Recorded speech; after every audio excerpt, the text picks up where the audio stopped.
In that reading, the Milton Den reading, wow, that, I've read that so many times, and it again, it's kind of a brick wall of information. There's so much information in there, so I apologize. But so, the working memory to me seems like it's the crossroads. That's where all disabilities meet and all abilities meet at working memory. And so this one, you really need to know about phonology, you need to know about reading, you need to know about working memory. Those are the key things, in my opinion, that come out of this class. That if you have a good foundation in that, you're going to be prepared to help these kids and to evaluate them and write good reports. Okay, so this is from this guy, I don't know, the Finnish guy, Kailonen.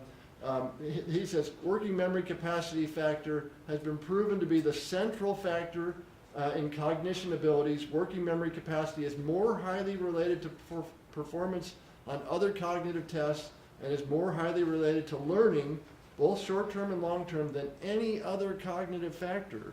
That's a pretty strong statement, right? I mean, that's about as strong as it gets.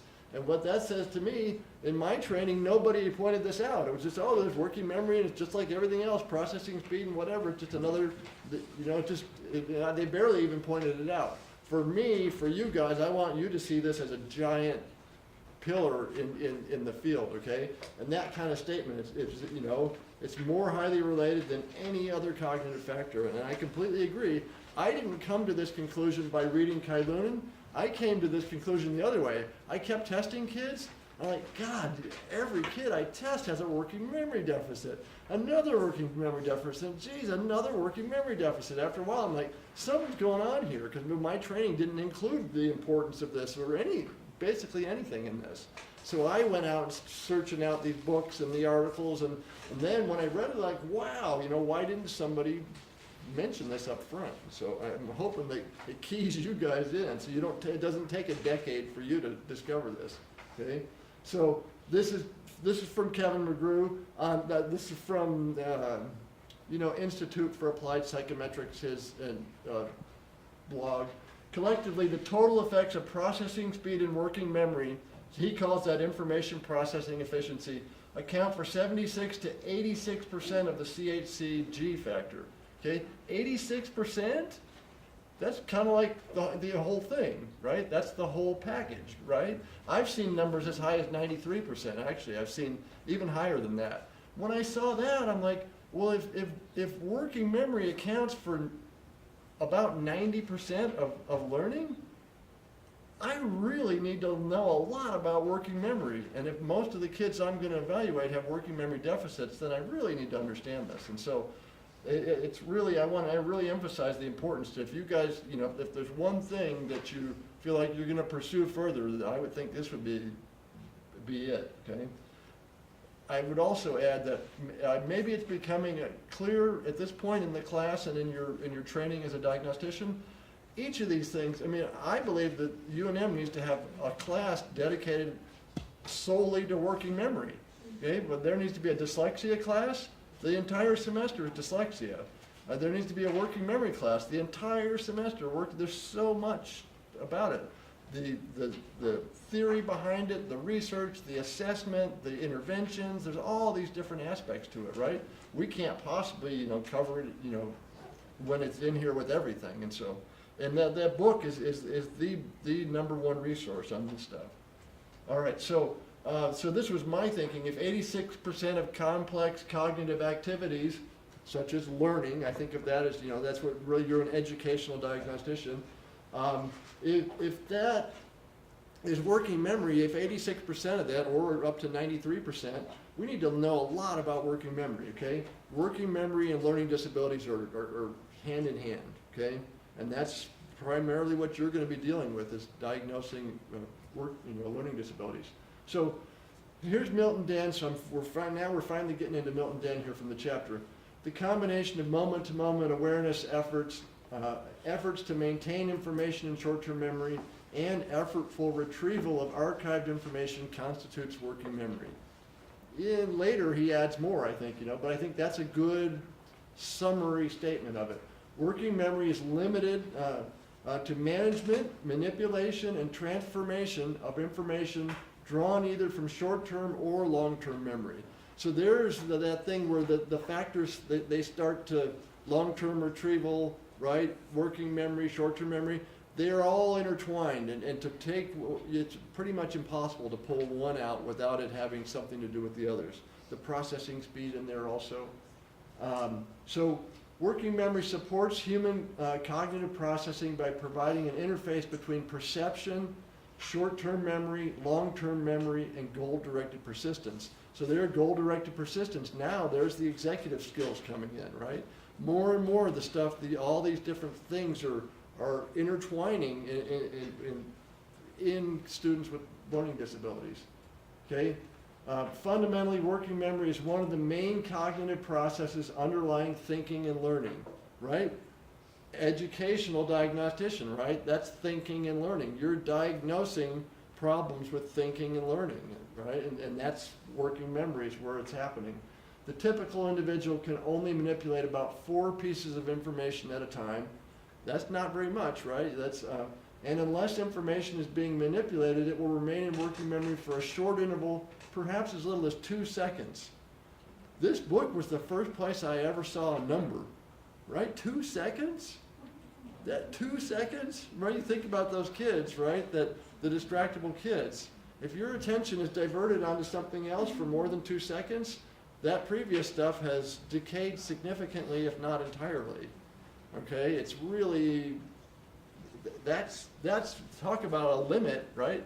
2 seconds is really an extreme limit. And so when I learned that really helped me to understand, if working memory is so important and critical in learning, and it has these limits like 2 seconds, then I can really see how fragile it is and how small disruptions in it can really have significant effects on learning. Okay. Many cognitive functions can be carried out in fairly automatic fashion. Right there, guess who I thought of? Marilyn Adams, right? That automaticity stuff. Like, we've got to switch over to automaticity.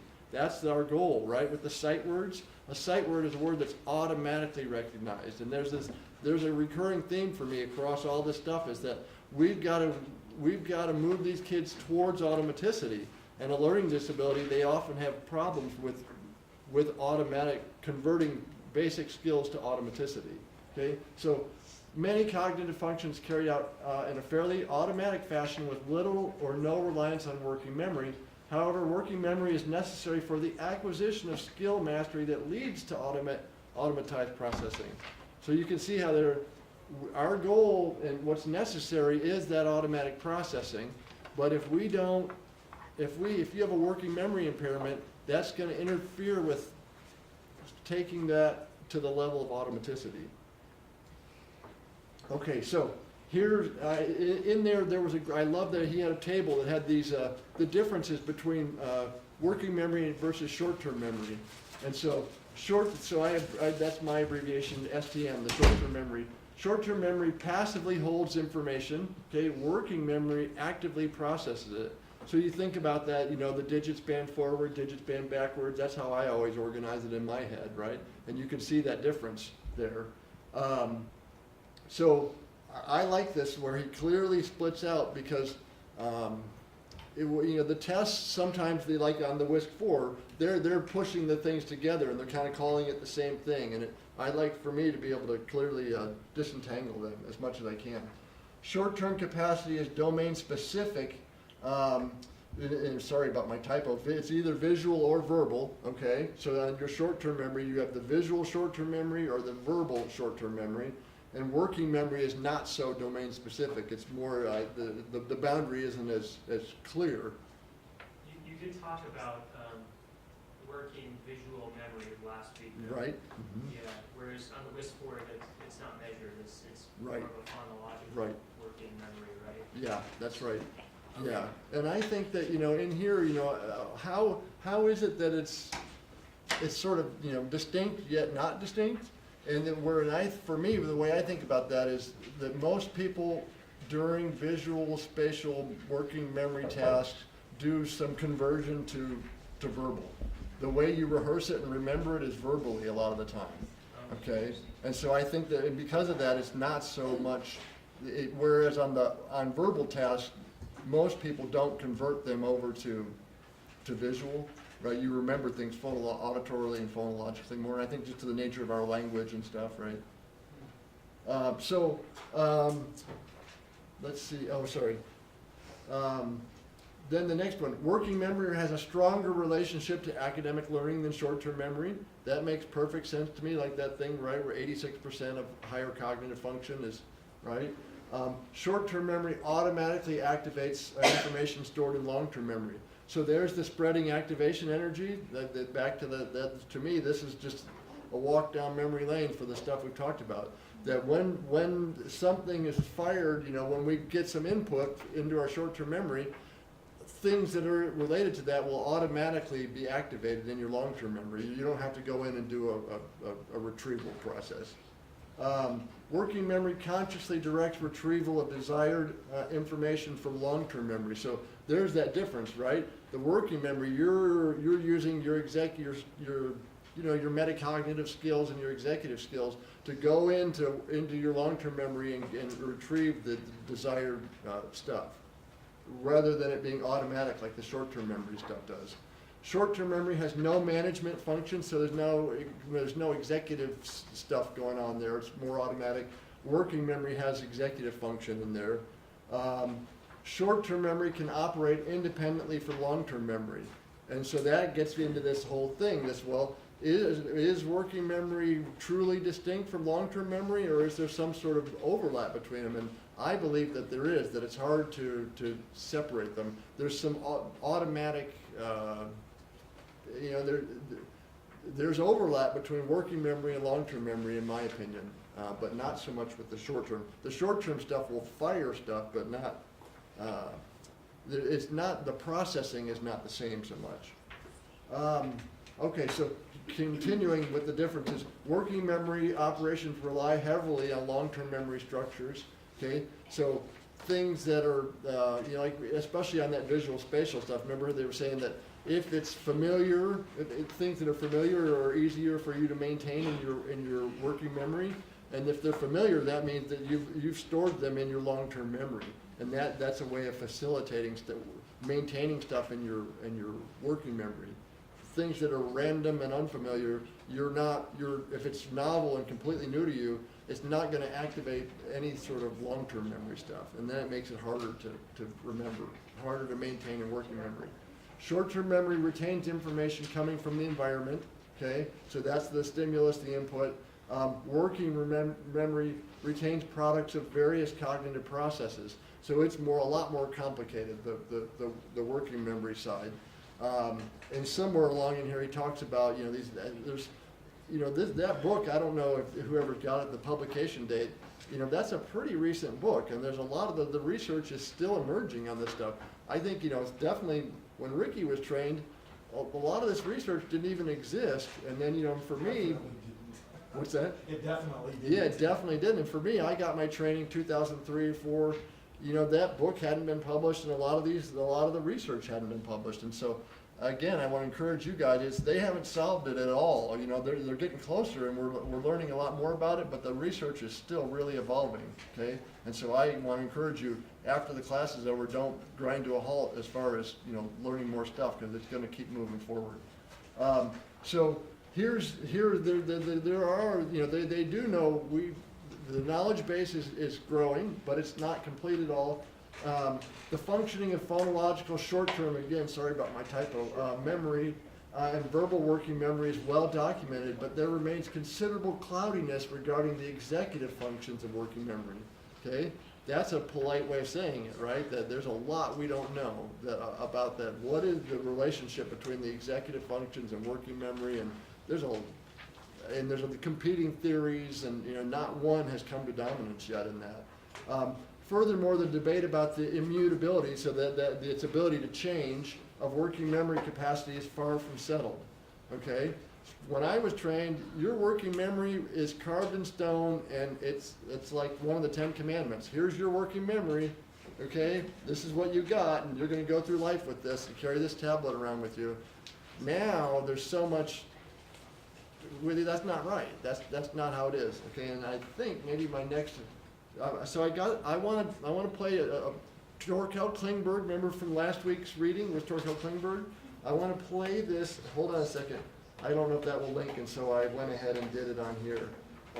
I got a little 10-minute Torkel Klingberg talking about working memory, about can you change, is it immutable or not, okay? And so this is, I think, from just maybe 6 months or so ago, not a long time ago. This is a real recent talk that he gave. And so let me put this up, and I think that it addresses it real well about the, can we change it or not? Okay, if we could hear it, sorry. I never thought that.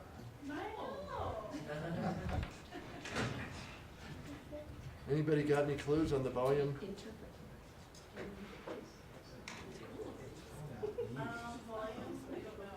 I'm on here. I have so many books in my lap right now. Okay, well, maybe I can't play. I got the volume switch going. Yeah, it doesn't look like it's on mute. Usually the little. Oh, yeah, down next here, to- yeah. Check that right there, the little microphone. No, Yeah, so, but usually it's, all right, so then up here I gotta, there's always, I'm sorry about my technological, they're used to it, that happens. yeah. Us too, right? None of us know how to do it. All right, well, I guess, darn it. So did you try the volume on that one, on this actual TED Talk? Okay, I- and did you I try the would- volume up in the upper right-hand corner? I'll The one provide, that's next to the United States flag? It says Tuesday 5:10, and there's the United States flag, and there's the volume button. Goes to the left. this one. Yeah, is that one up? Yeah. Okay, All then right. take the screen. Okay, it's, you see now it's not. Maybe it's one of these things down here. Because it's a very easy, Something that says volume. see, that's what I got. but-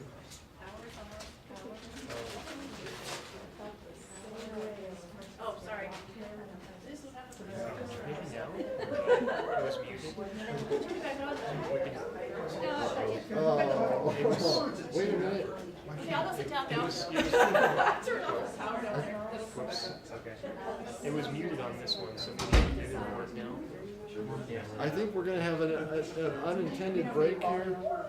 That's me. I pushed that button, but I turned it back on, so it should come back on. Sorry. There's nothing I I like. Break it, you buy it, Sharon. I just feel sorry for Shouldn't hear it. Why did you break it, you buy it? him. I know. Oops. It's gonna be expensive, huh? I pushed the green button. This is on. This is on. This. Push this thing again. Sorry, I should stop pushing buttons. Let me get away from here. I should just step away. Some of you might remember 8, some of you might remember only 6, so that's Okay, we got the sound, but no but video. when you get an unusually low working Oh, memory, you wanted both, the sound and the video? Oh, didn't see that. they have problems remembering instructions, There's gotta be something what to here. do next.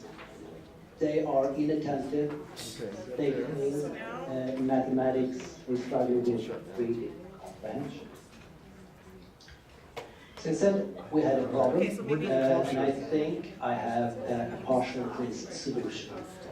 So I started to study the neuroscience of working memory about 20 years ago to understand what's the neural basis for working memory and what's the There it is. All right, basis hooray. for these. I have Okay, no idea how the sound came on. okay. We got one video, not the other. Here's Torkel Klingberg. Sorry, everybody.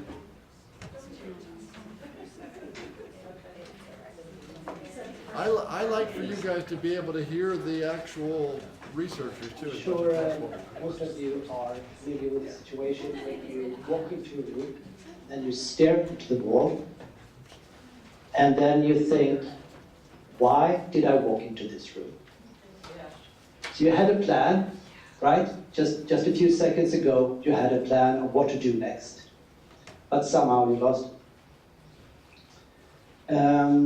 So there's a special kind of memory that's supposed to keep plans like that in mind. It's called working memory.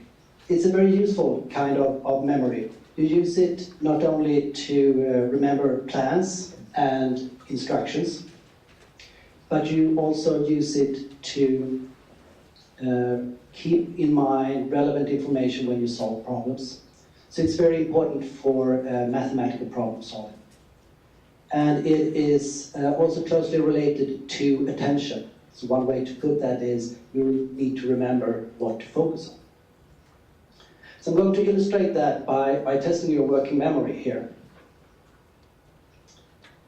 So your task here is to remember where this person is pointing so that you can point at the same boxes in the same order, okay? Those are the core C blocks. We talked about those before.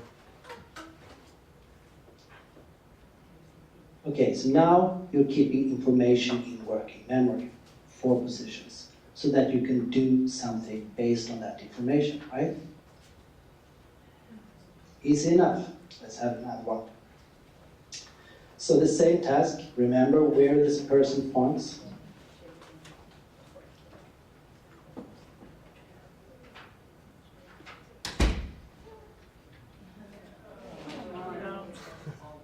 Any volunteers here in the first row? So that's a bit harder.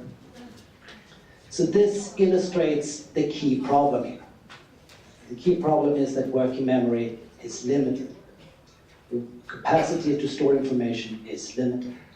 And if I were to test you, you would remember roughly 7 items here. And this has been termed the magic number 7. It's thought to be a very important limit on information processing ability of the human brain. But some of you might remember 8, some of you might remember only 6, so that's normal.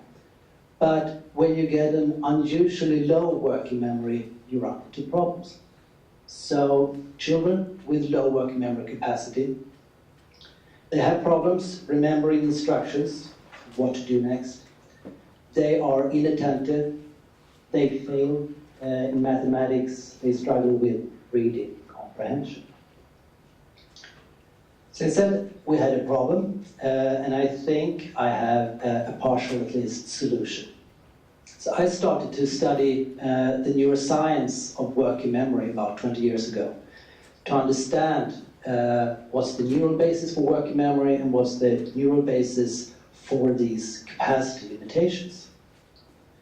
And one finding from our and others' research is that this is not a global problem all over the brain, but it seems to be restricted to a set of bottleneck areas in the brain and the connections between them. So here seems to be the processing ability of these regions. It's also a constituting the limitations of working memory. But on the other hand, we know that the brain is plastic. It can change with training. It can change with experience. For example, if you look at musicians, violinists, you see the brain areas controlling the fingers, they change as a result of practice. So why wouldn't you be able to change these regions as well? So I teamed up with some computer game programmers to make a program a computer program where children could train working memory. So we want them to train on tasks similar to the one that I showed you here. To do that for at least 45 minutes. That's about how long time they can manage. And do that 5 times a week for 5 weeks. That's again about as long as they could manage to do this. Using computer game-like design made it slightly more motivating. We also could use the computer program to adapt the difficulty level, so it's close to the capacity limit. So that's a similar principle to when you do physical training. It's when you're close to your limits that you can actually change. Then we wanted to test the effect of this. And we did that in roughly the same way you go about when you want to try out a new drug.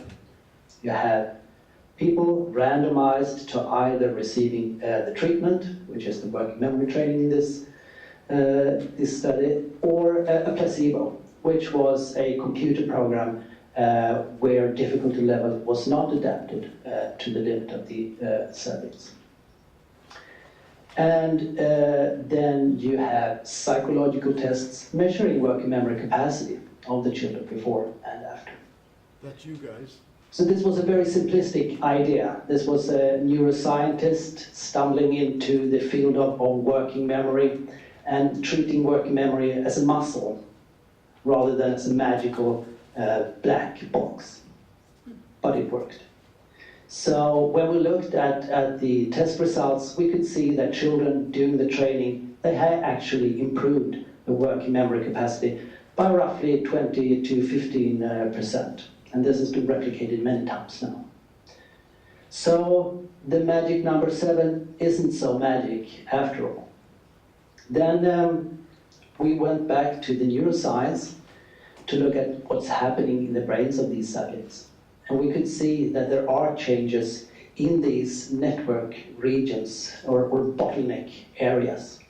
And other people have also shown that you can measure strengthening of connectivity between these regions as a result of working memory training.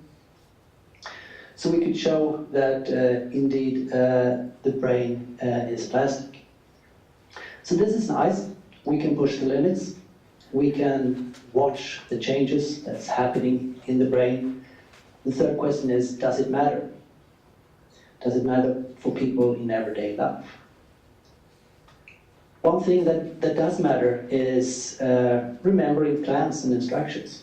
And we and others have now actually measured how long instructions can a child keep in mind and perform accurately. And does it change? And it does. So children going through the working memory training, they can now remember longer instructions.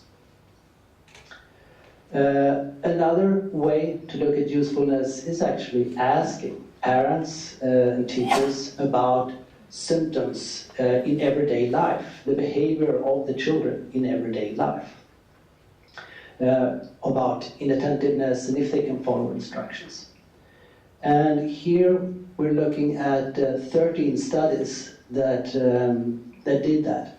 So they get inattentive symptoms in the group doing the training and how that... I want to point out too, look at the dates on the studies there too. What I was saying about how this stuff, the research is emerging now, right? 2013, 2012, right? 2005 might be the oldest one, right? And he was saying they were the first ones to publish on that. That was after I had completed my training, and so you keep with it. Changes, and in the control group and how that changes, and then comparing them. If there was no effect at all, you would see a little green dot precisely at the line here. But as you see, the green dots, they end up consistently to the left, meaning here that you have a reduction of inattention in the training group. And if you add this up, you can see that this reduction is around half a standard deviation, which is pretty good. So we published the first working memory training study 12 years ago. Now there are more than 100 studies published on different aspects of working memory training. And we will continue to learn about how to do working memory training, what's the most effective way to do this. But we already see that there is an effect that is useful in practice. And now we have more than 50,000 children that has benefited from working memory training in more than 20 different countries.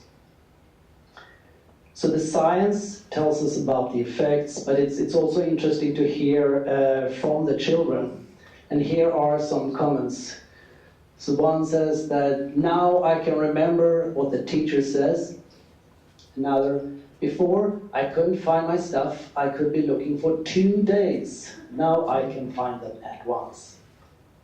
Or I can sit and shut out the noise from around. When I read, I can focus. Before, I couldn't do that. So this training does not solve all the problems that these children might have, but it helps them keep focus. It helps them keeping a plan in mind, and that's a good start. Thank you. Okay, so I thought that was a good, a good example for the, is working memory immutable? No, it's not. I don't believe, yes?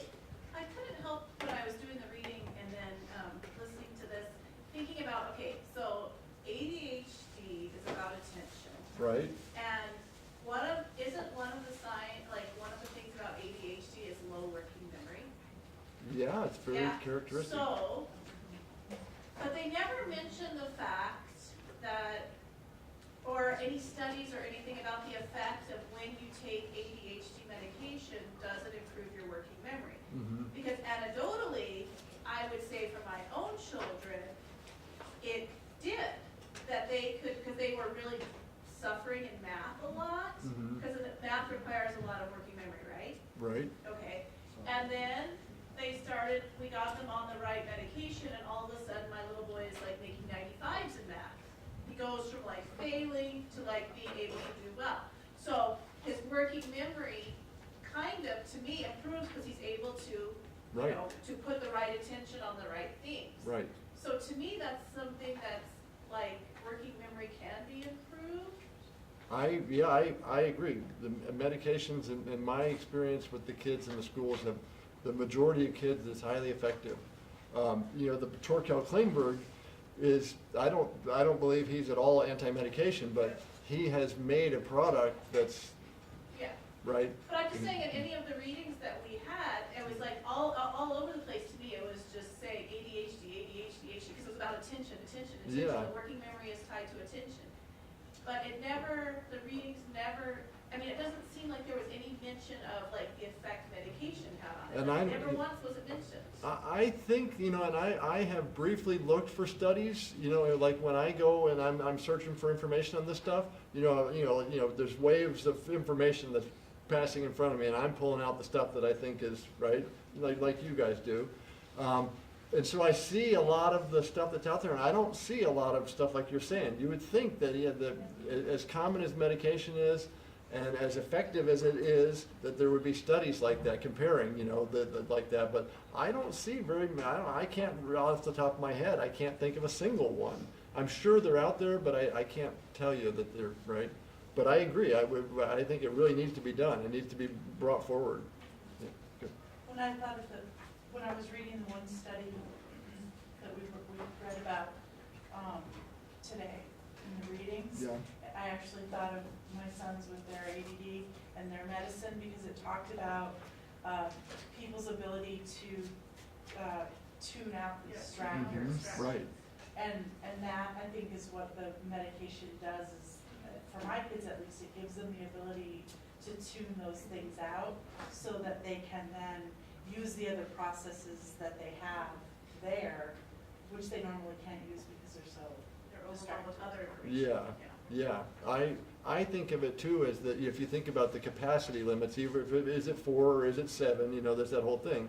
Well, if some of my capacity slots are filled up with irrelevant, I only got a few slots in which that I can hold on to stuff. And if several of them are filled with irrelevant things, ice cream and recess and the movie I saw, right, then that's not helping me learn and to remember and to process information. And so I think that, and then also the ADHD, the connection to me is that, all right, I have after 2 seconds, it starts to fade out. How often does a student with ADHD shift their attention for more than 2 seconds? Right? Every minute? right? Right? You think about that. How often do they have a 2-second gap and they're maintaining whatever they're focused on? Really regularly. And so that, the capacity and the time limits both to me really speak to that ADHD stuff. Okay, how it significantly affects learning. Okay, so I'm gonna keep going then. So here's Torkel Klingberg. He says, it's impossible, I think this was from last week's reading, it's impossible to distinguish between the faculties of controlled attention and working memory. I love clear statements like that, right? That where it's not ambiguous and weird, vague language. It's impossible to distinguish between controlled attention and working memory. I pretty much fully agree with that statement, right? And that's like you're saying, that the ADHD stuff. And so this, it matters, so I need to know when I'm evaluating a kid, well, is there an attentional problem at the core of this, okay? Because then the recommendations would speak to that, okay? So this is back to Milton Dinn. With learning about the only, this is from the tonight's reading, with learning about the only dispute that remains is whether students with learning disabilities have diminished working memory capacity or are simply not using their working memory resources efficiently. You'll see that where the kid on one subtest, they do great, right, on their working memory, and then another one they bomb. And so what's going on there is that to me speaks to that they're not efficiently allocating the resources. On one of them, they were distracted and not efficient. On the other one, they were, right? I think that's real common. You'll see that when you're evaluating the kids. But I don't think that question has been answered, which side it is. It's probably both, right? A working memory deficit might be due to a phonological verbal memory deficit, a visual spatial memory deficit, or an executive memory deficit.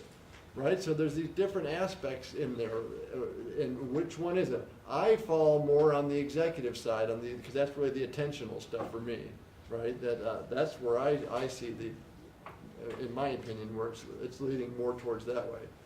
Yes?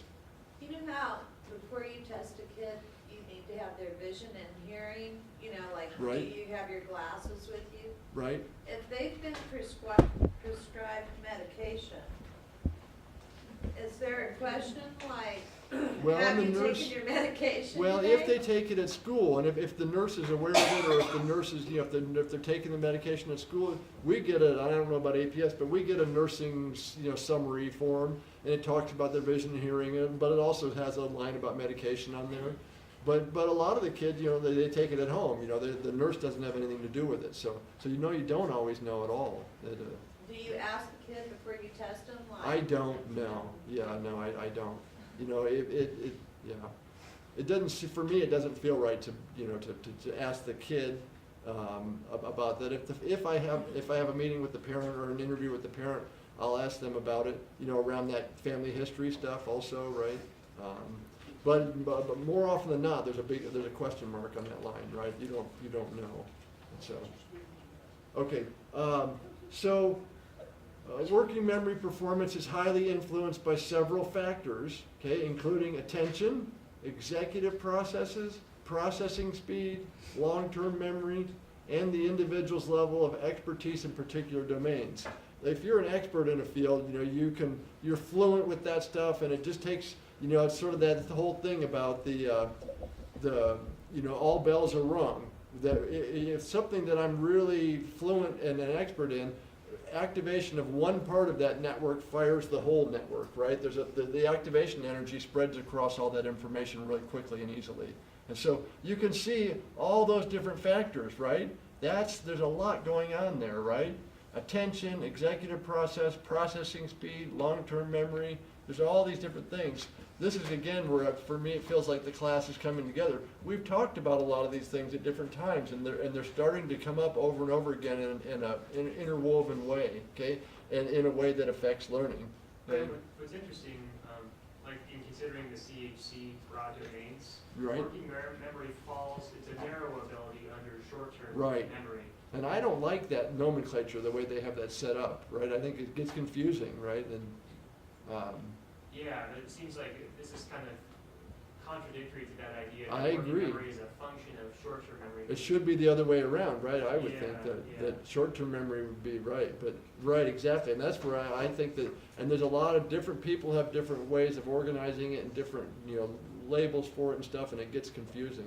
See, and that's what we hope you'll do, is really be critical of this stuff. Because we talked about with auditory processing too, how phonological processing is so important, yet in CHC it gets lumped into that.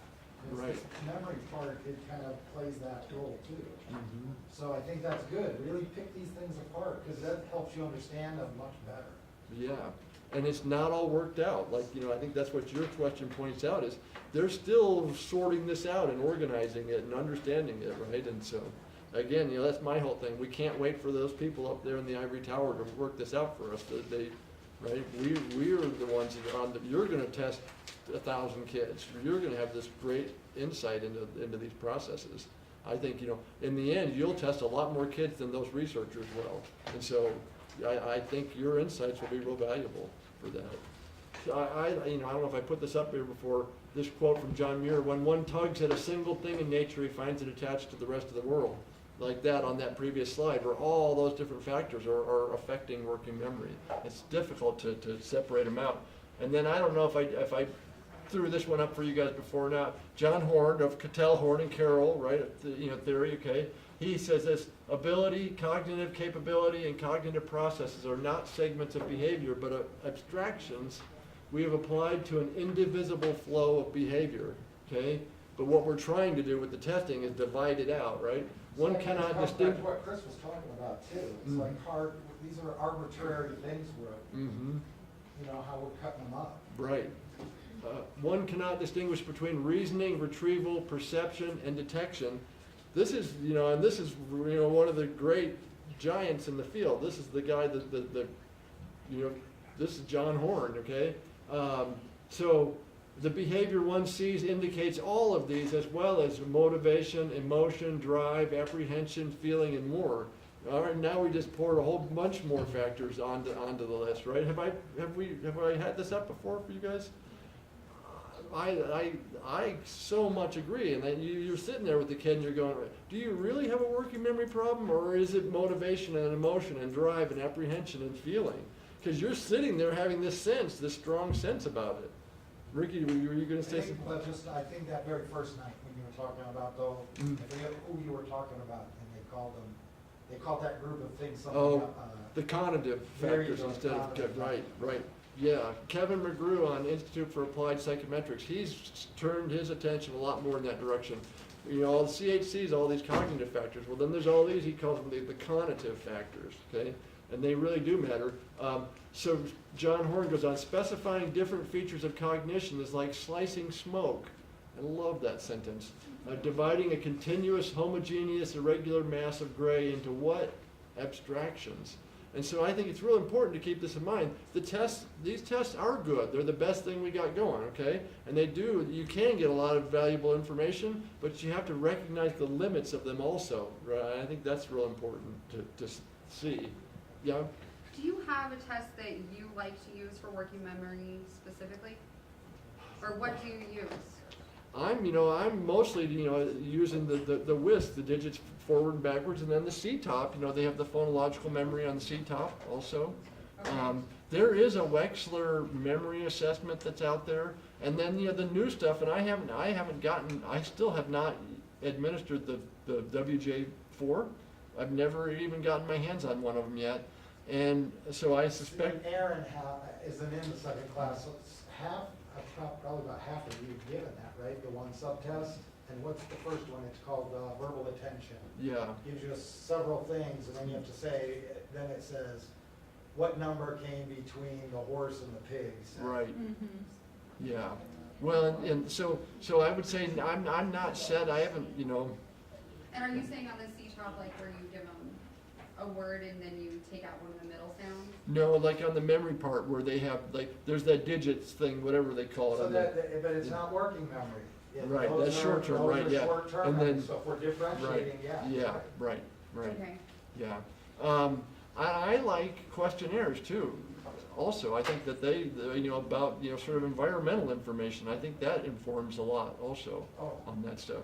I'm sorry, No, can no, I you just, say- because it goes back to Aaron's, where I see the working memory on the C-top is when they're doing the dropping sounds or having to figure out, Right. you can watch them. That's what I thought, You like you can say. see them working it, and Brant has pointed out that sometimes they're using the visual sketch pad Right. because they're spelling it in their brain instead of, Okay. hearing They're that converting it, phonology.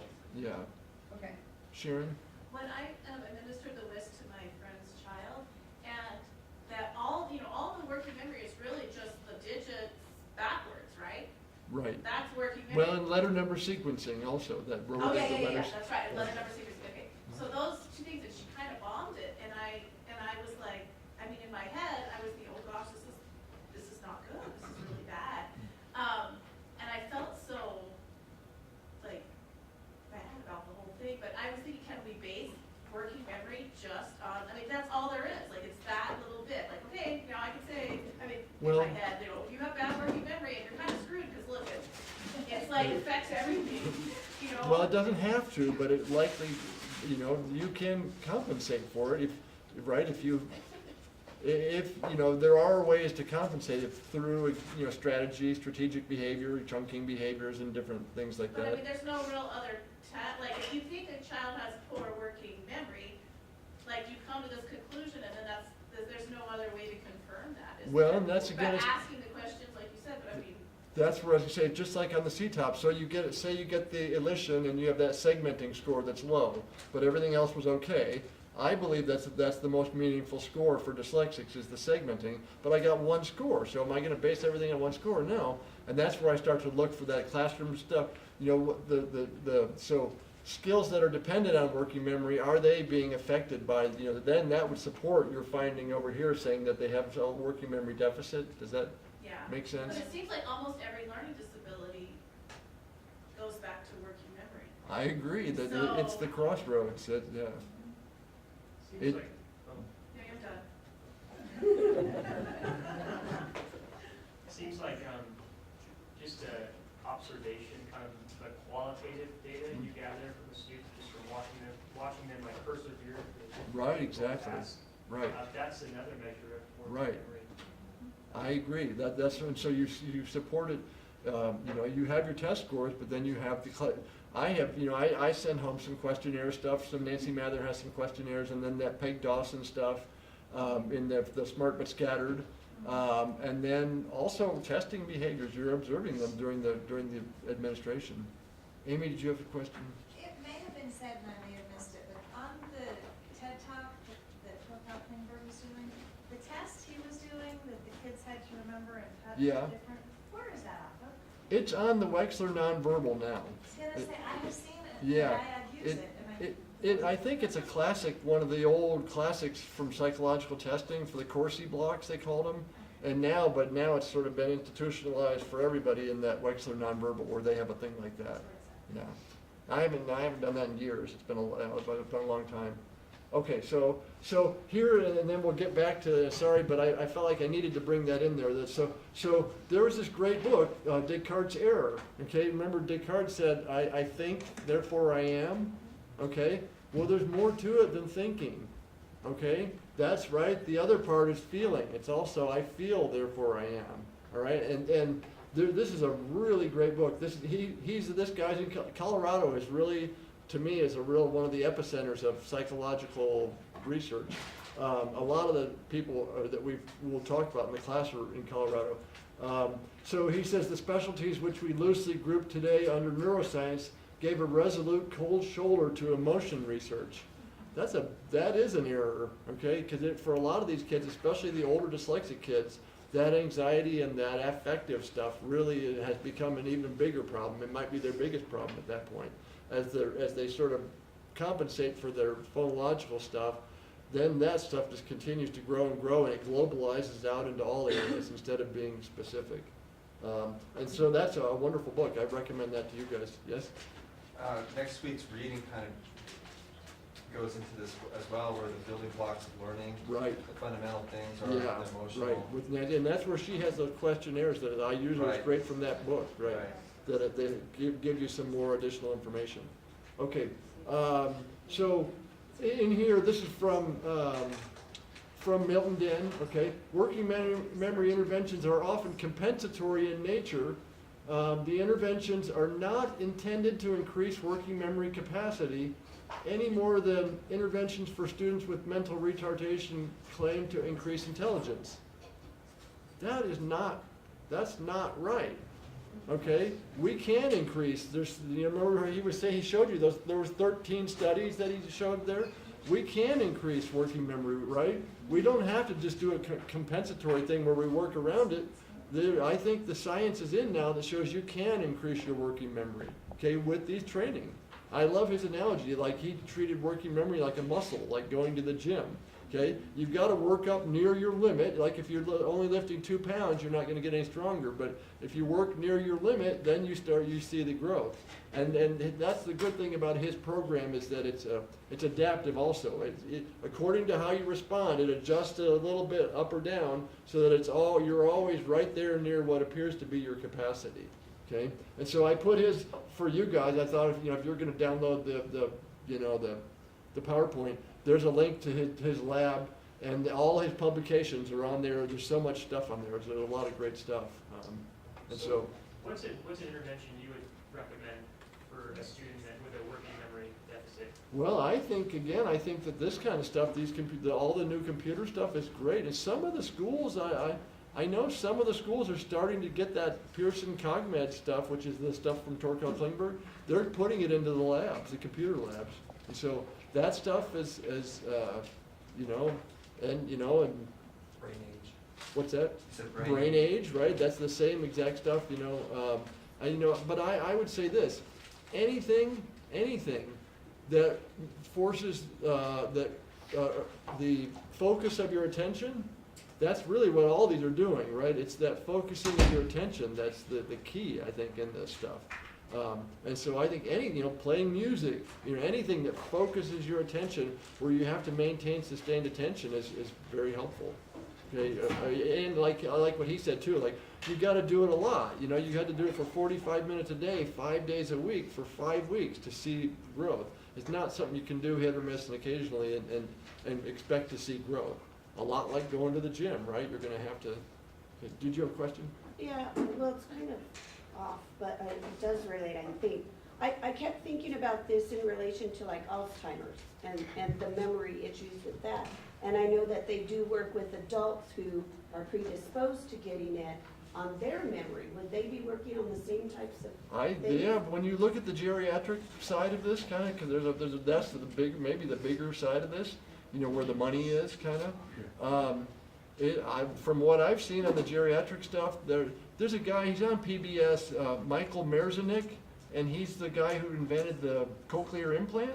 And he has, I can't remember, the Posit Science Corp. And he has this big online thing where you can do the training, but his is primarily focused on the geriatric side. And it's a lot about, he talks about, it's like, so grandpa's pretty dangerous when he's driving now, right? Because he's so old. But we can train grandpa so his processing speed is, so he can process the environment quickly enough so that he's not a hazard. And and then reaction time and different stuff. And so there's a lot of overlap, I think, in there. Well, and like, I was thinking about the WJ because it tests from ages 2 to 90. Are those tests used to test adults maybe that are? I think there are others, the psychologists, the non-educational side people, they have their own batteries of tests. There's the NEPSI, and I don't know, there's a whole bunch of there's a whole world out there that we don't interact with, okay, I'm not really familiar with all those so much. I don't know if you, Ricky, Ricky, figure out when you would test a 90-year-old or someone that age. And That was all I could really think of. well, there is overlap, and some of the stuff I have seen, I have seen some where, where the people are tested with the Wechsler tests or the Woodcock, but then there's also like I say, there's this other stack of tests. Yes? What reason are 90-year-old Say it again? What can be reasons to test a 90-year-old? What, oh, well, I don't, I think that they're doing it's, that leads me, I've been wanting to say this, because it applies in many ways.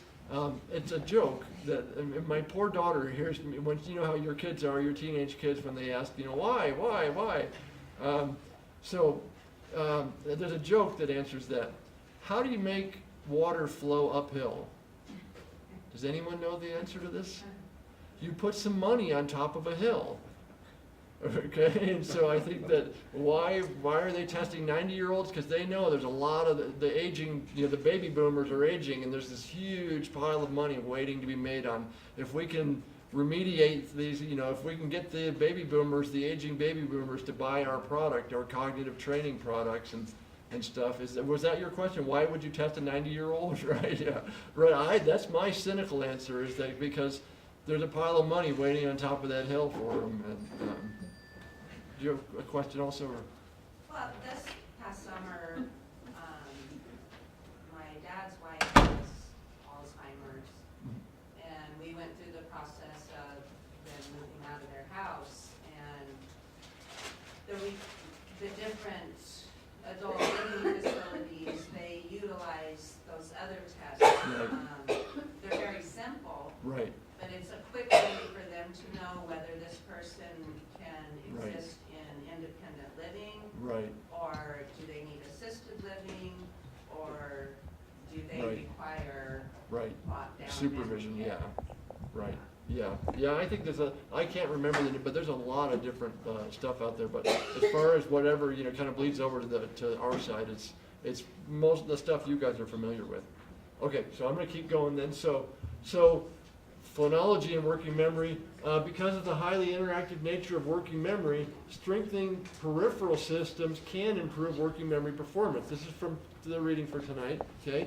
So he's saying that, if we can clean up your phonological processing, that will possibly help with your phonological memory, okay? Interventions that improve phonological processing may produce collateral improvements in the phonological short-term memory.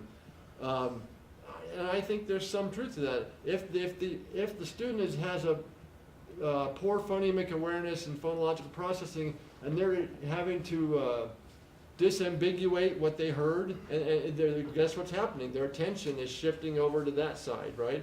And I think of it in that way. The more I can automate all those sub-processes and where they don't require attention, because that's the limited cognitive resource is attention. The more I can automate those, then I'm not having to divert my very limited attention over to that stuff, and I can keep it on the higher order learning aspects of it. Okay. There's Donald Hebb. Remember Hebb's rule? God bless all of you that put in Hebb's rule in your midterm. Every time I reread that chapter for tonight's reading, I'm always thrilled when he said he had this thing about Donald Hebb in 1949. 1949. Donald Hebb was so far ahead of everybody. He's literally decades ahead of everyone else. We're still working it out in 2015, right? Donald, in 1949, Hebb proposed that the brain is divided into storage systems, one temporary and the other permanent. Okay, that was kind of the beginning of it, like the short-term working memory versus the long-term memory. Okay, I think his biggest contribution was Hebb's rule, right? The cells that fire together, wire together. So I just wanted to there he is.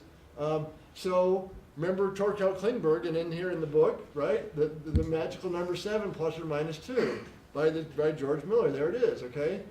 Well, remember, is it 4 or is it 7? Right? And I think it depends on what you're measuring it with. Is it visual versus verbal? Is it meaningful versus random or abstract? These kinds of things, okay? Is it something you can use strategies or not, right? And so, but there's a good, a good range, right? Either even 7 is not a lot, okay, when you're having to manage stuff, okay? Okay, so here again, I think this is where for me, these things overlap from tonight's reading. Current conceptions of the model. This was in the section about the information processing model. When he was talking about those different models of working memory, the Atkinson one, information processing, Badley, all the different people's models. This was the information processing one. current conceptions of the model stress parallel processing and neural networks that are consistent with our understanding of brain functioning. That was another one of my main goals for this class was that we have to talk about parallel processing and neural networks because that's exactly what our brain does. That's how our brain works. And the brain is what we learn with, and we're diagnosing learning problems. And so, again, I feel pretty confident if we don't talk about it in this class, nobody's ever going to talk about that with you guys. And so, to me, this is that overlap between the parallel distributed processing and the reading stuff, and then this stuff here, that he's saying. That's our understanding of the way the brain functions, okay? Parallel processing across neural networks, okay? The eventual consensus was that parallel distributed processing models describe memory functioning better than overly simplified sequential models. I agree. I fully agree with that. That's and again, I like the idea that when I read this chapter, so many of the different topics that we've talked about are intertwining in all this stuff. Okay. So here's Badley and Hitch. So this is the I don't know if you guys noticed in there. When he's going through the models, the Atkinson-Shiffrin model gets a half a page, or information processing gets a half a page, and then Badley and Hitch. There's like 20 pages, right? So I think I know which one, is the predominant model. So this is, in there, I think he had this little diagram like this right in the text. What was interesting to me is how they didn't split it out into the visual or the short-term versus working memory. So I think of it as like the five components, right? There's verbal short-term memory, there's verbal working memory. So there's two. There's visual short-term, visual working, right? And then there's executive, and I guess you'd even say there's the episodic buffer would be the sixth run. And I don't know why you would think he would have put a graphic in there splitting it out more like that. But so there's the Badley and Hitch one, right? The central executive is the executive functions like, we talked about in the second reading, with the Peg Dawson stuff. The phonological loop, the visual spatial sketch pad, and the episodic buffer. And so I'm going to go through as far as I can on this stuff. So I like this. I found this graphic. I don't know where this, I think this is out of England. England is really the hotbed, in my opinion, of the working memory research. All Badley's over there, and Hitch is over there, and Gather Cole's over there, and Alloway, and so many of the people that have really moved the field forward are in England for whatever reason. I don't know why. But I think that's what this is from England. So I like on here they have the phonological loop. How you can see how there's the two parts. There's the phonological store. That's the short-term part where the stuff just coming in and you're holding on to it. And then down at the bottom there's that articulatory process, right? That's the thing. If you don't rehearse it, it's going away. So there's the two parts. There's the store and there's the rehearsal part. That's what makes up that phonological side. And that's really where the action is, I believe, especially in the light that I know I'm like this, my wife is not, where when I'm trying to remember some visual thing, I convert it to language, and then I can rehearse it with the language. But, trying to, like that Corsi block, that second Corsi block thing that he did, I can't convert that to language, and I can't just remember that like that. And so, to me, I think the big thing, the action and so much of the time in the learning disabilities is phonological, but then last week we talked a lot about how math disabilities and the mental ruler and the mnemonic map are all visual spatial. And so that side, the visual spatial side is still, it is in a lot of ways a black box. Like how Torkel Klingberg said that it's not a magical black box. Well, I think there is still quite a bit of black box on that visual spatial side. But I think that in the next decade, just like in the last decade, it's going to come forward, the research. So this is from Badley and Hitch's model. Working memory as a system is a system for temporary holding and manipulation of information during the performance of a range of cognitive tasks, such as comprehension, learning, and reasoning. That's right. That's what we're all about. We're educational diagnosticians. Comprehension, learning, and reasoning. Right, there you go, and that's working memory. That's right. So this is so core to it. Could you go back a couple slides? Mm-hmm. I remember reading about this, but can you explain the episodic buffer? I don't, well, let me try, and if I can't tonight, then I'll get to it, because that was, I've got up to like 60 slides, and usually when I get to 60 slides, I know I'm at the limit, so I didn't put much in there. The episodic buffer, I think, is more of an integrated one, where it's visual and it's verbal, and it's more meaningful, and because there's meaning attached, I think that you can hold on to more, it has a larger capacity. Does that make sense? It's not limited by the 4 or the 7, because when there's meaning involved, then my sense is you're activating more long-term memory. The meaning side to me is when I start thinking long-term memory is involved. And so, Sean, did you? That's what I got out of the reading, is that was the connection between the central executive and the long-term. Right, that you're able to get stuff into that episodic buffer from your long-term. Yeah. With the other stuff. I mean, I think of it as sort of like an episode of for me, I have my little, an episode on TV, right? You can remember a lot of the details and the whole thing because it's an episodic, and right? It's not like a sequential list of things that there's meaning in there, and that meaning ties it together and chunks it, as it were. And so at the very end, I have some more, but if that's not sufficient, right, then I'll. But I think that it also gets into that he as far as in my recollection from the readings, and I've tried to get UNM to the library. Badly has a new book, a pretty new book. I think in the last 5 years that I really want to get my hands on, and they said they were going to get it for me, and it's coming, and that was last year, and it never came, and so. But he added the episodic buffer in the last.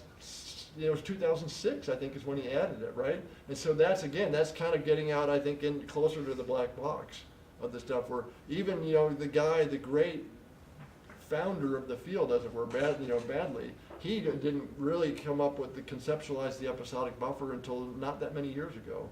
And so that, to me, kind of, you're getting into the part where they haven't really sorted it out yet. So it's less abstract than the other two. You say it's less abstract. I would say, yeah, because the meaningful part, exactly. It has meaning. Right, yeah.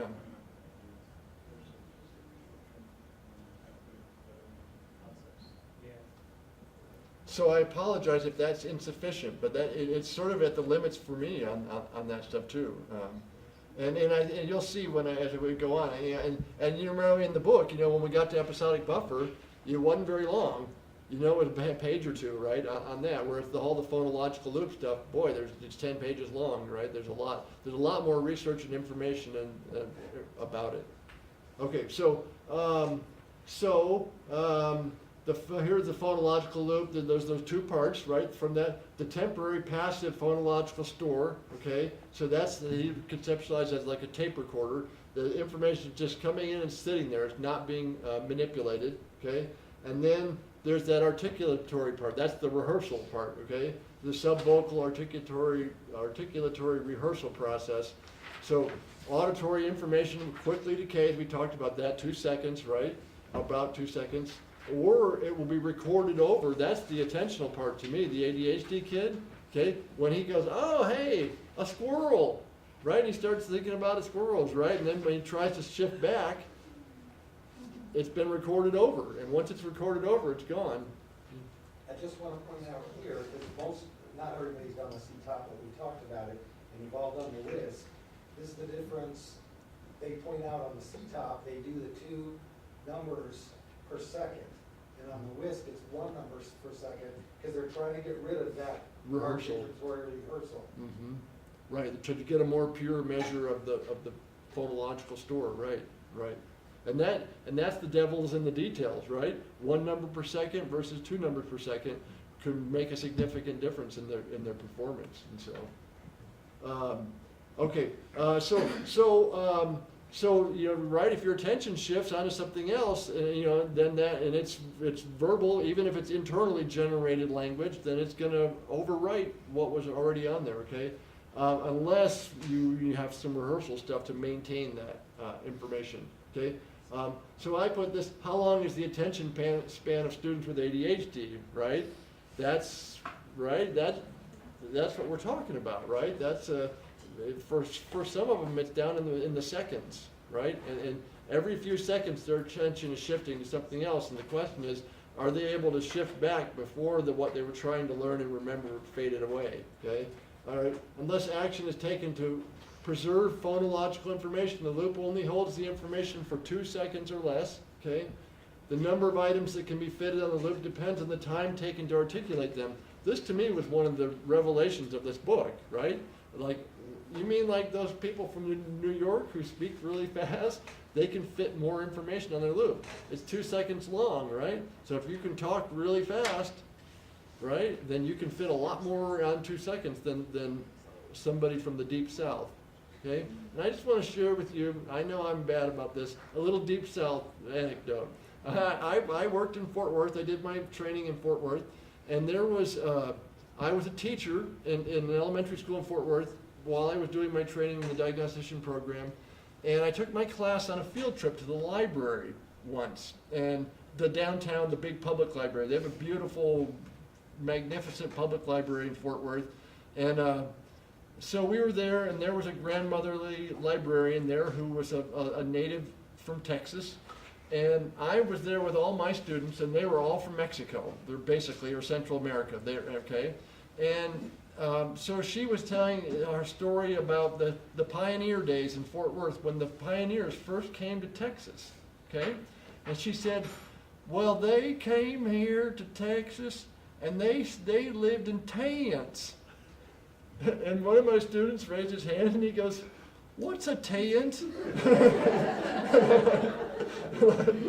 So to me, that story is sort of she'd stretched that vowel out to where it was 2 vowels. Tent became a tent. It had 2 vowel sounds in there. And so for me, it was really all about you know how I am, right? Everything just fired off in my head at once, right? So that's that difference in the articulation rate. Is it a tent or is it a tent? So sorry about that, Ed. So the capacity of your loop is the length of the loop, 2 seconds, times your speech rate, right? And so there's that difference. And boy, I was thinking as I'm reading that about these kids with articulation problems, right? You know, and the tongue-tied kids, you know, and how much, because he says in there, you know, they think the rehearsal rate is the same as your overt articulation rate, okay? So that's real interesting to me.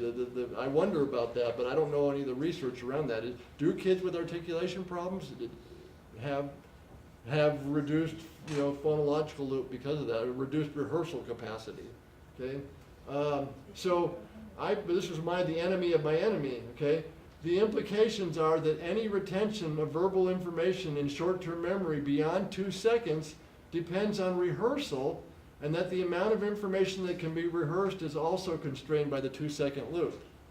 And so I can only rehearse 2 seconds worth, right? My loop has 2-second capacity, but I can only rehearse 2 seconds worth, okay? It would be nice if one side or the other would better. It'd be great if your rehearsal allowed a longer, and so I call that the enemy of my enemy, right? That 2-second thing is affecting both how much I can hold and how much I can rehearse, okay? When subvocal articulation of the sequence exceeds the decay time, 2 seconds, errors begin to occur, okay? That's, you know, that's the, you know, our testing proves that out, I think, okay? So then there's other influences that affect working memory performance. Meaningful phonological information, so there's that meaningful part, right, where it starts to, right, may activate relevant long-term memory structures, okay, so versus, you know, like the weird random list, hat, sky, star, boat, key, right, there's no meaning in there, right, you can't, but if there was some meaningful thread through that, it's a lot easier to remember those items, okay. So meaningful phonological information may activate relevant long-term memory structures, which may then facilitate short-term recall in the absence of rehearsal. That's how you can boost your, you know, if it's meaningful, you can go beyond the 4 or the 7 number, right? That's why the average adult has a longer span for meaningful words than for nonsensical pseudo words, and a verbatim span of 15 words when they're used in a sentence, right? And so I think that's important too also, because you think about that, how can we remember all this stuff? David? This is why one of the interventions is always mnemonic devices, the associative learning, Is, to increase working memory, I mean, to. yeah, right, yeah, I think, well, that's what I think of that as more like the executive strategy, using a strategy to somehow to chunk the stuff or to have some sort of, right, way to Right. to increase your capacity. But you are associating it with something meaningful. Right, You know, yeah, your memory of walking down the street. how well, you that, do yeah. You know, so it is a memory Right. attached to a memory that's Yeah. meaningful. And he's got a lot of stuff in there in subsequent chapters in that book, a lot of good information on that. Okay, yeah. Did you know you could download that book? Can you download it? No, she said she did. Oh, really? As in for free or for? Yeah, it didn't have the author and on the stuff that was in the Dropbox. This is I was from the wondering- black market? No. We are recording this. It was a federal, Really? .org. Interesting. Huh. I didn't know that. Boy, maybe there's a lot more stuff available. All That'd I did was Google, working memory and academic learning, and then it was right there where you be could really. download. Well, no, I didn't. Yeah. I encourage everybody to get a free copy if it's available. It's a really great book. Oh, did you have? You know, whenever I sit at the computer and put in the student's number, Right, like to look them up or something like that, right, you know, often I'll have a task where I'm going through like 10 kids or whatever. right. So the span of those digits is comparable to my social security number probably, but I usually have to break it into 2 chunks. Right, To, like, look at it twice. right. Because of the 7-digit rule probably. Yeah, I agree. I do the same thing when I'm doing that, entering those numbers like that. Where I'll- Whereas with our social security number, which is more digits, we memorize that, Yeah, right? right. Along with, you know. Well, then it lots goes of into other long-term numbers, memory. but, so, phone numbers, like in the old days, you guys, we used to memorize those. It's like 7-digit. Right, right. You're thinking that there's a that society has sort of formed itself around those limits? Is that what you're? Well, that's what I'm wondering. Did the Yeah. phone number people do that on purpose, or? Yeah. I doubt they're that benevolent. Like, you put the dash, you know, and the social security number people, where you put the dash. You Right. know, like the 3. Right, it does make it 2, easier to remember. 4. Right, right. I think that's, and you never know, that's a good point. Okay, so, so this is about the rehearsal. Whenever individuals are prevented from rehearsing verbal information, performance is markedly impaired. Okay, so they do those things where you're having to say a word, you know, the, or something, you know, where you're doing some verbal task that prevent, because you're doing that, you can't do rehearsal when you're This is doing the that. one Aaron brought up on the KBC, where you do the colors in between. It prevents you from rehearsing. Yeah, yeah, right. So I think that's evidence that they're, you know, of this stuff. So what is it that disrupts rehearsal? Well, the psychologists they make you go the, right? But in the classroom, that's what as I was doing this PowerPoint, I was thinking, well, in the classroom, nobody's making that kid go the, right? But ADHD, right? Where I can't maintain the focus of my attention. Anxiety, you know, kids, you know, especially those older kids, anxiety can take up your working memory capacity. You're thinking, oh my God, oh my God, oh my God, oh my God, right? You know, executive dysfunction, like I've got to remember what I'm supposed to remember, kind of thing, where I'm not using my metacognitive chunking strategies and different things like that. Articulation problems, I wonder about that. If that, you know, when I get stuck on my articulation problem, is that disrupting rehearsal? I would think that it would. And then I put the busy learning environment, the classroom, you know, there's all this stuff going on in the classroom, right?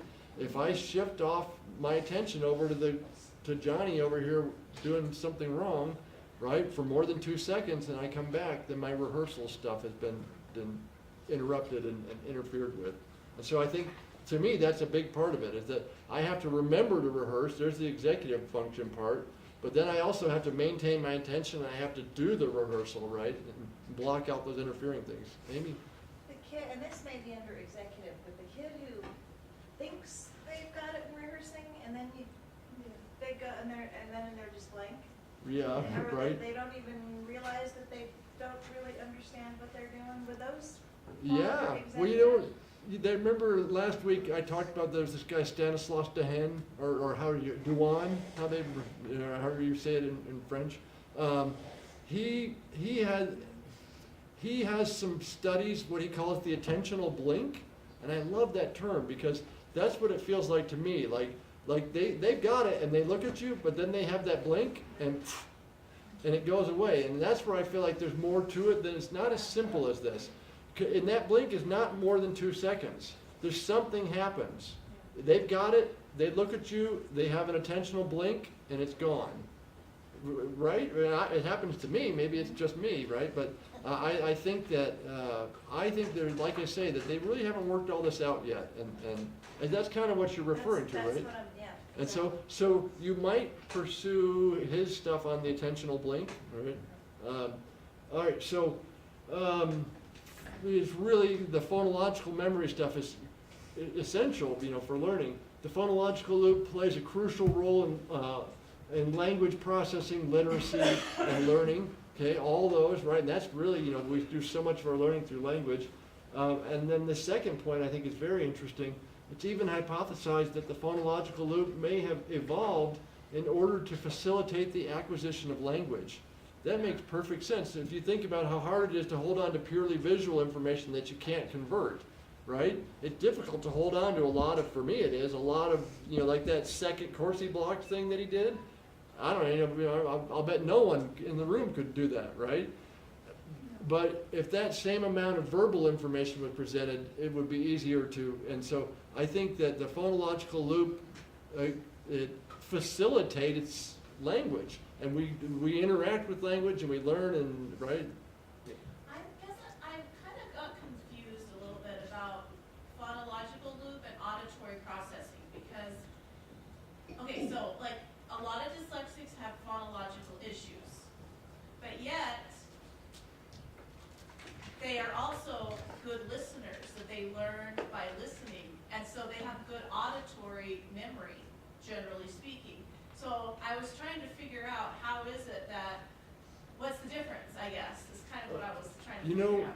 I got, in the background here, I have my report. Remember I said I was going to throw up, since I was, said I didn't think Jennifer Mascolo did hers right.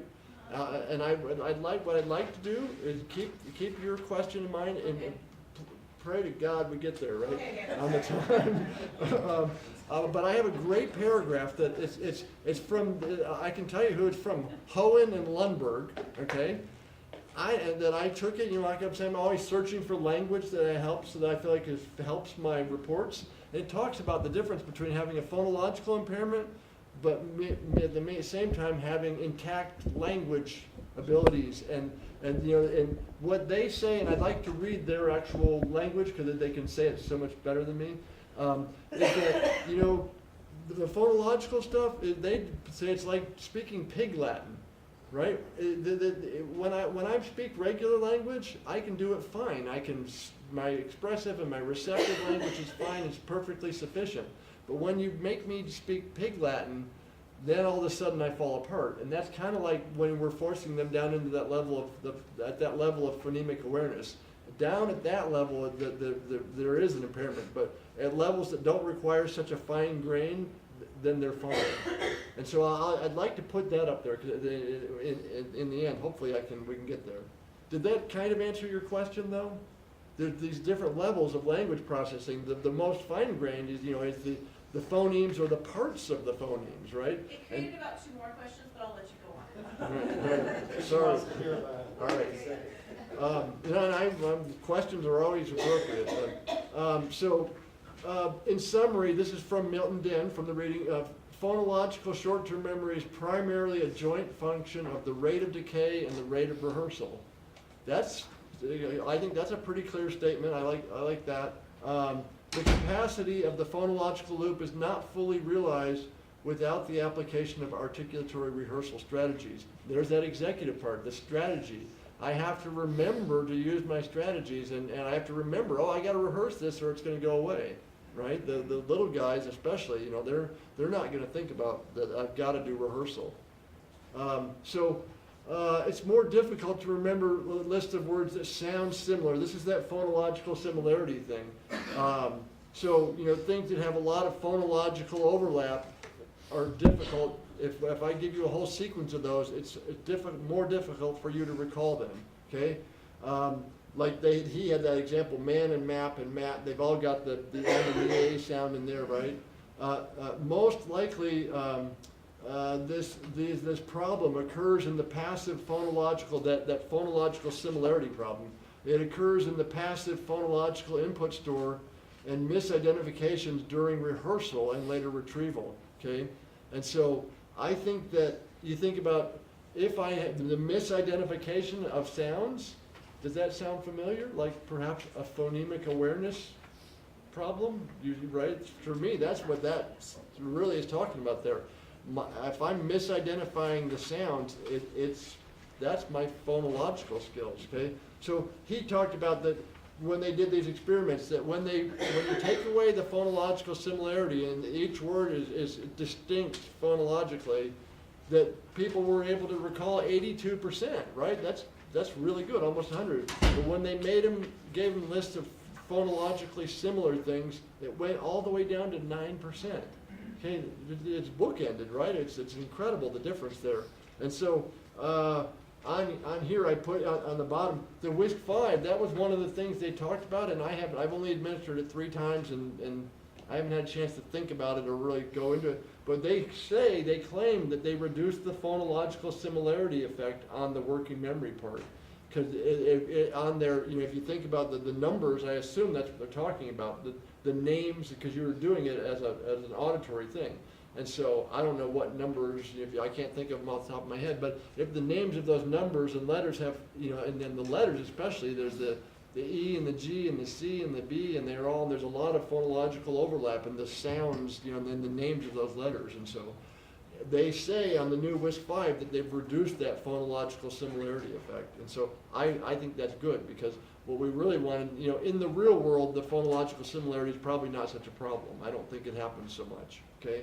But in testing, on the WISC-4, it was somewhat of a problem. So phonological similarity has no effect on long-term retrieval, which is interesting to me, indicating that while it is the basis for immediate encoding, it's not the basis for long-term encoding.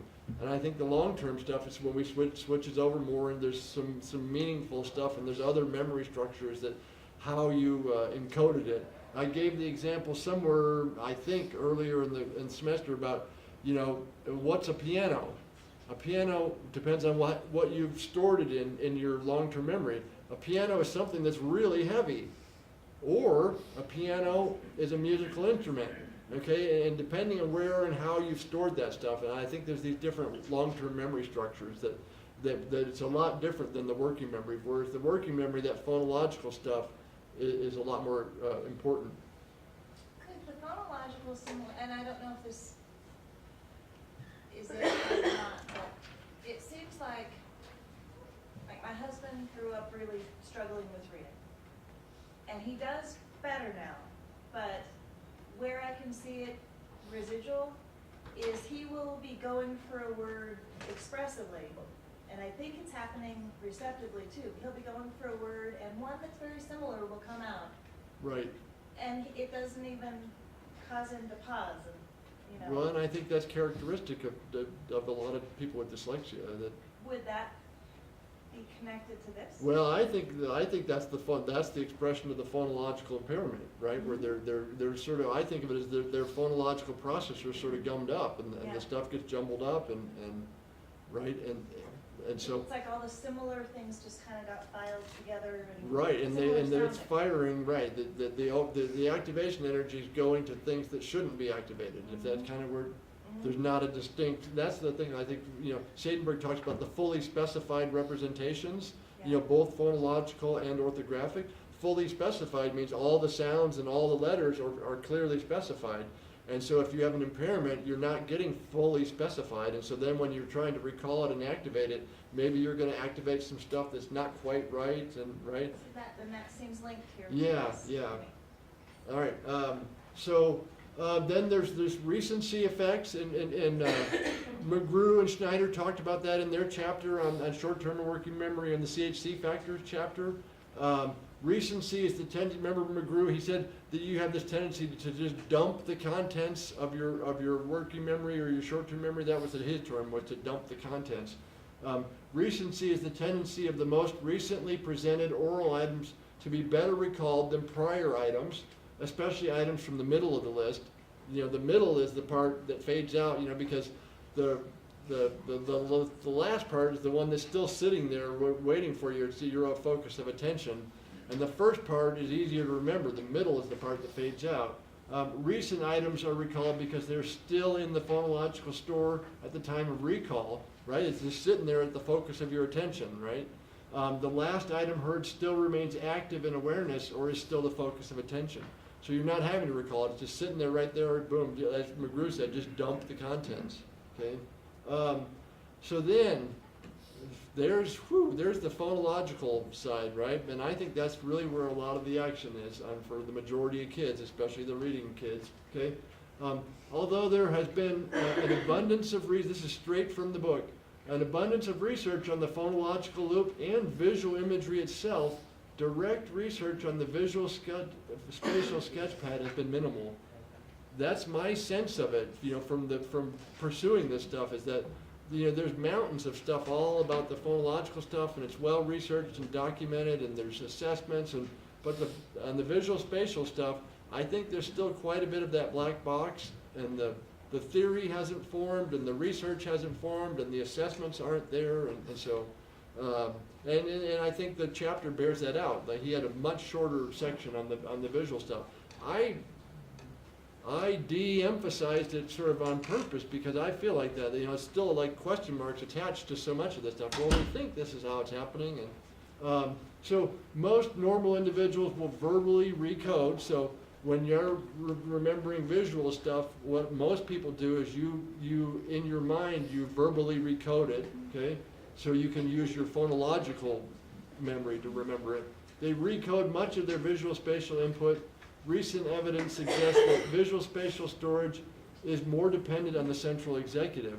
And so I think that's where you got to use your central executive, because what your central executive says is, hello, you better convert that over. Okay, it's a metacognitive strategy. You've got to convert that into a language basis if you're going to rehearse it and remember it. Okay, so visual spatial working memory and executive strategies. So this is again from the book. Failure to create a verbal representation of visual material may prevent rehearsal and prevent retention. And now look what happened to our language, right? Before we had this as the only and is the most, and right? Now we have may, right? There's we've crossed a line there into the conjecture kind of, to me, you know. It's not as clear. The experiments don't support this stuff. The research isn't there yet. It may prevent rehearsal and prevention of retention. And he might be saying that in one person it does and another person it doesn't, but I think he's also saying is we haven't really completely worked this out yet, okay? Despite the efficiency of this information transformation, so the transformation is taking visual and converting it into verbal, individuals typically do not recode visually presented material into a speech-based form until about 10 years old. That, to me, is very interesting. You know, that is and I think part of that might be that it's, their frontal lobes haven't developed, right? Their frontal lobes have not become myelinated yet, and so they're not really doing executive function a lot. You know, little kids, right? That's kind of, every kindergartner has ADHD, as it were, right? Because that's their executive function hasn't come online yet biologically with maturation. And so to me, and again, I don't know, that's my speculation on that. Why is it that all of a sudden at 10 years old that there's this conversion that happens? And that's my take on it. It's about the development of your frontal lobes and executive skills and all that. Visual spatial rehearsal may be a little more than verbal rehearsal, okay? And again, there's that language, right, where there's that equivocal language, it may be. Chris, do you have a question? Or? No, okay. And so again, I feel like this probably in another decade, when you're sitting here teaching the class, right, it'll be a lot more clear. And you can say, back when they taught me, they didn't tell me anything about this stuff. And, just go ahead, Sean. I was just gonna say, I feel like the reason this is that we overemphasize communicating verbally in our society, and we underemphasize our visual spatial memory, and that we tend to just go to that because we're developing it more and more. And I know it said later on, somewhere else in the text, it said that as you get older, you do that more and more. Right. You rely on your verbal. Right. And I feel like that's actually kind of maybe not fully using our brain function ability. Well, it could be, yeah, right, that we're over-reliant on the language stuff. Let's see, hold on, I was just thinking about the LEP kids when they're little, the Right. language, English proficiency or whatever, the test that you give them, it's these pictures of like a story. And you ask them to like put it into words. And when I read this, I was thinking there's kids younger than 10 that can do that type of task. right. But I was also thinking, what about the older kids, these LEP guys, if you're testing them, I know this is one of Ricky's areas, is taking into consideration that language, level of learning of the language. To be able to verbally code like this, you have to have a certain level of language Well, proficiency. you can verbally encode it in your home language, that would be a problem. But what I thought of with Sean is all the kids who, Navajo kids I tested, are so visually, I didn't test their visual memory, but they score so high, and I'm generalizing. It's not everybody, but in general, that's what I see, is maybe they're thinking more in the visual than the language. I don't know. Maybe they're compensating for not having this strong language. One of my professors once told me that you don't know something until you can say it, until you can put it into words. And Right. so I told my husband that, who's obviously hates words and is also an artist, so he's very visual. And he said to me, that's the kind of thing that somebody who is highly verbal would say. Yeah. And that's the kind of thing that people in your university where it's all about words would come Right. up with. And he contends, even to this day, and I don't know, that he can understand things without putting it into words. When I Yeah. It's hard to understand exactly what words. I almost dropped a slide in here, a graphic, but then I thought maybe somehow it might offend somebody, so I didn't. It was your brain, and it has like a gray brain, and then it says your brain on ADHD, and it's like all technicolor. And I think there's some truth to that there's a lot, right? There is an upside to ADHD. Right, and that sort of, if your brain processes like that and is a free associating, right, there is an upside to it. The middle statement, it just confuses me. As a first grade teacher, I can't do that until 10. And how are we expecting them to memorize these sight words? Well- Because it's visual, the word. But I don't think of sight word acquisition as memorization. I think of it as it's through repeated processing of the individual letters that they become automatically linked. Does that mean it's not so much of, you're not not like memorizing your spelling list. I don't, Well, up until this year, until I first heard you say that, all my sight words have pictures attached to them. right, which for meaning is great, and But not necessarily. it's gotta be, in for- my opinion, unless they're processing the individual letters, sequentially and rapidly and properly and completely, then that's not gonna be a proper sight word when it forms, and it's not gonna have that representational overlap with other words that have those similar orthographic patterns. Maybe that's why. And I think, I think of sight word formation not so much as a memorization thing, as a sort of an automatic process that's a byproduct of my decoding efforts. If I've quickly and sufficiently and accurately decoded that word enough, then it switches over to sight word automatic recognition. Did that speak to that? Yeah. Okay, all right. So I found, I like this graphic. This was, you know, I'm on there searching for graphics to support, so it's not just a wall of, so I'm trying, guys, to make them so they're not so terrible. And so I found this graphic for the central executive, and it was from the Distracted Driving Institute. And there it is. There's the distracted driver right there. So he's got a lot distracting him. You can see that's what's going on. He's got quite a load there. So who was it? Chris or Sean, one of you guys asked about central executive, was it? Or I don't know, maybe I'm. So I like this guy, Miyake, and guess where Miyake is? Colorado. There's the hotbed of all this stuff. I like this idea that the central executive has these three functions: inhibiting, shifting, and updating. And so there's a brief explanation in here. I'll go through there and like that. What does the central executive do? Okay, so. The central executive is the least understood component of working memory. Okay, so you see how it's happened as the chapter goes along. We're going off into the margins, a little outside the campfire light here. Okay, but see, most agree. So it's the least understood part of working memory. Most agree that individual differences in working memory are primarily determined by the central executive processes. So. Individual differences are primarily caused by problems with executive processes, but that's the part we understand the least, right? You see, that's kind of like I say, where we're getting to the end of where we need to learn a lot more and figure out a lot more about this stuff. The central executive said what many consider the core of working memory. Okay, I would agree because I think of working memory about attentional allocation is the real important part, and that's one of your executive functions. So the central executive, what many consider the core of working memory, is responsible for controlling the other systems. So that's the short-term and working memory and the visual and the verbal, the other systems, and for regulating and coordinating all the processes involved in working memory performance, such as allocating limited attentional capacity. Okay, that's the one, right? There's to me, that's the bullseye on everything, is that limited attentional capacity and how much I can control it, whether or not I have a problem with the attentional blink and those things.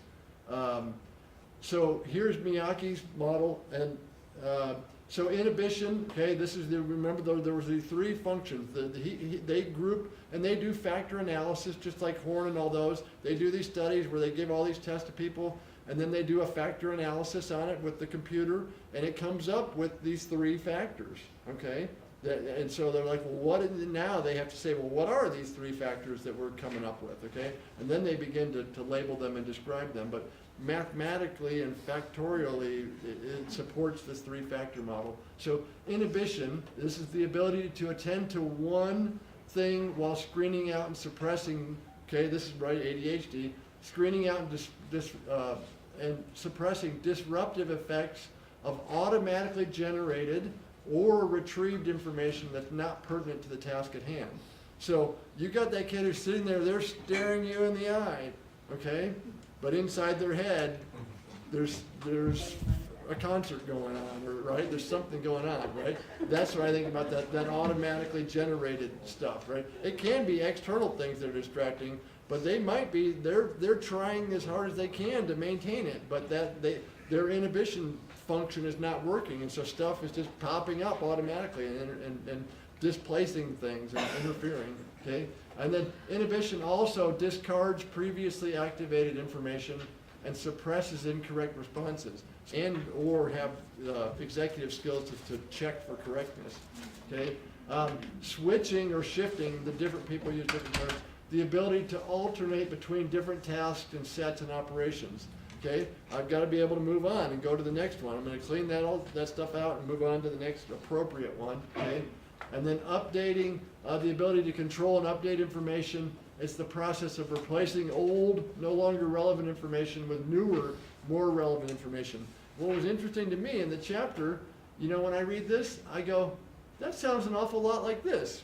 And he has some language in there, and I didn't have time to put it in there, where he says, well, you know, updating is actually a lot like some of these other stuff, and so there is some overlap. But when you read Miyake and those other people, their studies, they do mathematical factor analysis, and it really does come out as 3 separate factors, even though it's not really clear on here, so I apologize that, but that'll be in the executive function class, right? So the central executive processing is necessary whenever there is a disruption or failure in automatic processing. Boy, that to me, right, that's my next thing. Learning disabilities are all about failures in automatic processing, right? We're having, the learning disabled student has a difficulty taking basic skills, you know, math and reading and writing, and converting them to automatic, okay? That to me, that's sort of the nature of a learning disability, is this difficulty is a failure in switching over to automatic processing. And to me, that's again where all this stuff sort of comes together. Okay, that's it for that part. There's two things, we have 2 choices we could do, right, in the remaining 6 minutes.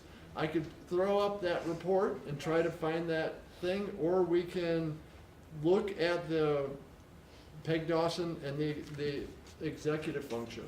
That part too, we could do either of them. We could do next time. So,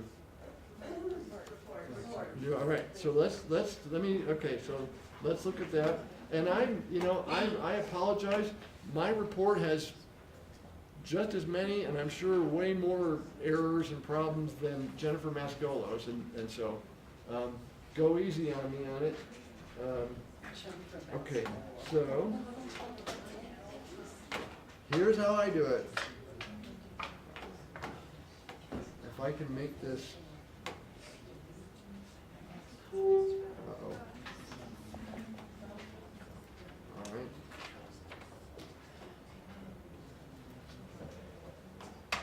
Okay, so, Blow it up more than 100. I don't know how. Can you guys? Down at the bottom, that little 100. While he's doing that, Oh, good. when class is over, there's 5 people checking out CTOP. Lisa, Esther, Melissa, Crystal, and Linda. So be sure to come and do that after class is over. Okay, so I'm just gonna go. That was my- I'm gonna go through it.